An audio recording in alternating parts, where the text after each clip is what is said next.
A new documentary on Netflix, Mercury 13, tells the story of 13 women who in 1959 underwent the same physiological screening tests as male astronauts selected by NASA. While those women were never allowed to be astronauts, some of them were remarkable pilots. Incredible. The documentary shot new footage of a plane that one of those women flew, calling in a stunt woman pilot who has a lot in common with those early aviators. Fox 40's Doug Johnson explaining for us tonight. The minute I got up in the air, I knew that this is a passion that would last me for my whole lifetime.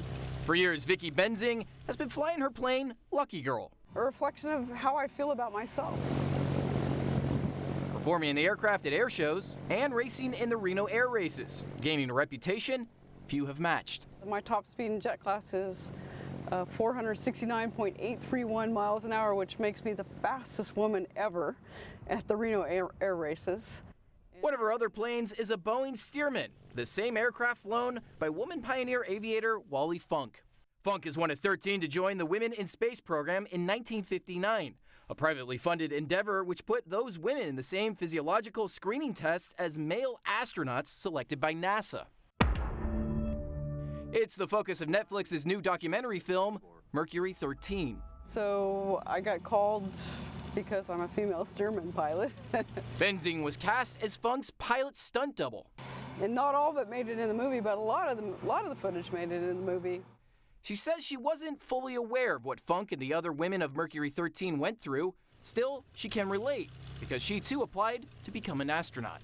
When you get a phone call from NASA to come interview to be an astronaut, that's about the most excited that an aviator can get. Unfortunately, Benzing says she could not pass one of the physical tests. You get to fly a lot and be around people who loved aviation and loved flying and loved science and technology, so it was sort of a perfect fit. So I was quite crushed that I didn't get the slot. Only 7 people out of her interview group of 20 were able to join NASA in the end. And it turned out that 3 of them were on the Columbia when it burned up. Benzing went on to have a successful career in Silicon Valley, but today she's honored to be filling in as a stunt double for one of the top women aviation pioneers. Because we enjoyed working with each other so much, we ended up doing some other projects together. The times are evolving and there are more opportunities for women, and women are creating more opportunities.